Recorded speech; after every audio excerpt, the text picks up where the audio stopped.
আসসালামু আলাইকুম দর্শক। ইরান সিরিজের আগের পর্বগুলোতে আমরা দেখেছি নিষেধাজ্ঞার মধ্যেও ইরান কতটা শক্তিশালী হয়েছে এবং যুদ্ধে তার পাশে কারা থাকতে পারে। আজকের পর্বে আমরা জানার চেষ্টা করব, যদি সরাসরি যুদ্ধ হয় তাহলে কার সেনাবাহিনী বেশি শক্তিশালী, ইরান নাকি ইসরায়েল।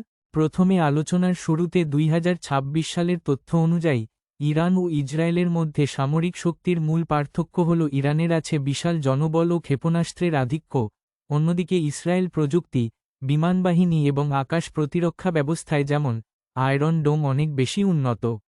গ্লোবাল ফায়ার পাওয়ারের 2026 র্যাঙ্কিংয়ে দুই দেশই শীর্ষ সামরিক শক্তিধর, তবে ইরান সংখ্যার দিক থেকে স্থলবাহিনী ও ক্ষেপণাস্ত্র শক্তিতে এগিয়ে। ইসরায়েল ও ইরানের যুদ্ধের সক্ষমতার প্রমাণের ভিত্তিতে 2026 সালের তথ্য অনুযায়ী ইরান ও ইসরায়েলের মধ্যে সামরিক শক্তির মূল পার্থক্য হল ইরানের রয়েছে বিশাল জনবল ও ক্ষেপণাস্ত্রের আধিক্য, অন্যদিকে ইসরায়েল প্রযুক্তি, বিমানবাহিনী এবং আকাশ প্রতিরক্ষা ব্যবস্থায় যেমন আয়রন ডোম অনেক বেশি উন্নত। গ্লোবাল ফায়ার পাওয়ারের র্যাঙ্কিংয়ে দুই দেশই শীর্ষ সামরিক শক্তিধর, তবে ইরান সংখ্যার দিক থেকে স্থলবাহিনী ও ক্ষেপণাস্ত্র শক্তিতে এগিয়ে। ইসরায়েল ও ইরানের সামরিক কৌশলের তুলনামূলক চিত্র।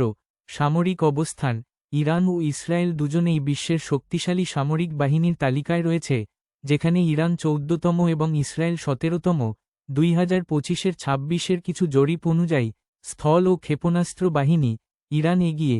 ইরান প্রায় 6 লাখ সক্রিয় সেনা ও 3,50,000 রিজার্ভ ফোর্সের সাথে সংখ্যার দিক থেকে অনেক বড়। ইরানের কাছে 2,675টি ট্যাঙ্ক এবং 1,550টি মোবাইল রকেট লঞ্চার রয়েছে, যা ইসরায়েলের তুলনায় অনেক বেশি।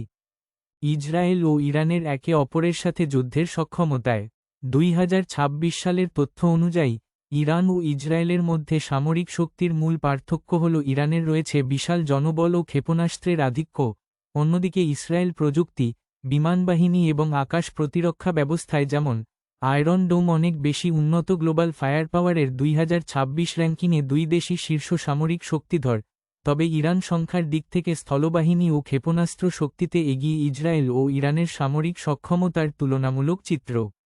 সামরিক শক্তি ও অবস্থান: ইরান ও ইসরায়েল দুজনেই বিশ্বের শক্তিশালী সামরিক বাহিনীর তালিকায় রয়েছে, যেখানে ইরান 14তম এবং ইসরায়েল 17তম। প্রেসিডেন্ট মাসুদ পেজেশকিয়ানের কণ্ঠস্বরে ছিল বারুদ। শনিবার তিনি সাফ জানিয়ে দিয়েছেন, আমেরিকা বা ইসরায়েল কারোর সামনেই মাথা নত করবে না ইরান। ওয়াশিংটনের আনকন্ডিশনাল সারেন্ডারের দাবিকে নর্দমায় ছুড়ে ফেলে পেজেশকিয়ান বুঝিয়ে দিলেন তেহরান যুদ্ধের ময়দান থেকে। তবে এই চরম উত্তেজনার মাঝেও এক অভাবনীয় দৃশ্যের সাক্ষী থাকল বিশ্ব। নিজের দেশের হয়ে প্রতিবেশী দেশগুলোর কাছে ক্ষমা চাইলেন ইরানের প্রেসিডেন্ট। গত কয়েকদিনে মার্কিন ঘাঁটিকে লক্ষ্য করে চালানো হামলায় প্রতিবেশী রাষ্ট্রগুলোর যে ক্ষয়ক্ষতি হয়েছে তার জন্য রাষ্ট্রীয় টেলিভিশনে এসে দুঃখ প্রকাশ করেন তিনি।